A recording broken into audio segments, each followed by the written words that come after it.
Guernica en taille réelle. Absolument, c'est un prêt virtuel du musée Reina Sofia de Madrid où Guernica est accroché depuis 25 ans. Alors ce qu'on voit tout de suite, c'est que c'est une toile.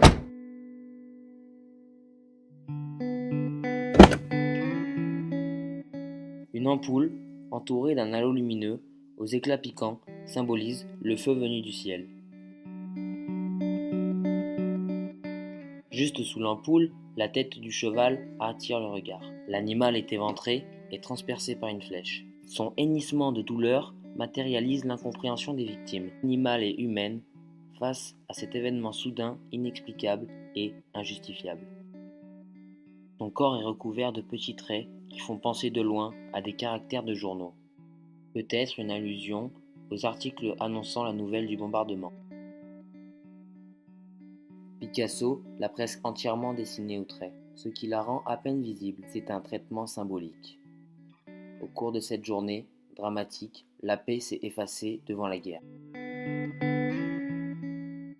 Fréquent dans l'œuvre de Picasso, grand amateur de corrida, l'animal se tient ici en retrait.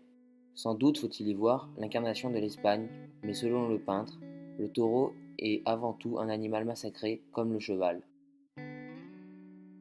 La tête recourbée, une langue pointue sortant de la bouche et les yeux révulsés, cette mère éplorée tient son bébé mort. Elle interroge le ciel d'un geste impuissant de la main.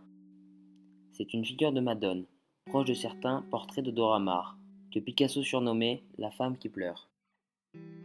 Hormis les animaux, tous les personnages de ce tableau sont féminins, ou presque. Un seul homme gît, démembré par les explosions.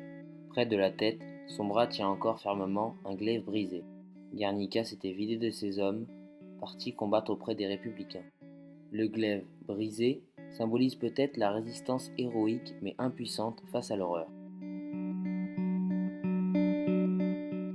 Cette femme au corps démesurément étiré semble exprimer l'accablement face à l'ampoule-bombe qu'elle fixe d'un regard hébété.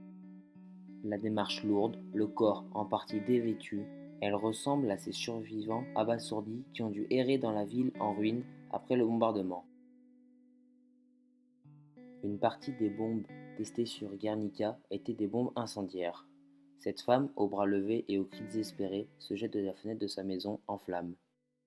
L'incendie est symbolisé par une crête de triangle sur le toit de l'édifice et les vêtements de la femme. Ce personnage est sans doute le plus mystérieux de la composition, si on l'admet bien sûr qu'il cache un symbole. S'agit-il de la communauté internationale indignée qui veut faire la lumière sur ce drame, ou encore de la raison alarmée qui cherche à maintenir au cœur de l'horreur une lumière de l'esprit? Picasso nous livre peut-être un indice dans ses minotauromachie. On y retrouve cette figure féminine porteuse de lumière qui incarne l'innocence et la révélation.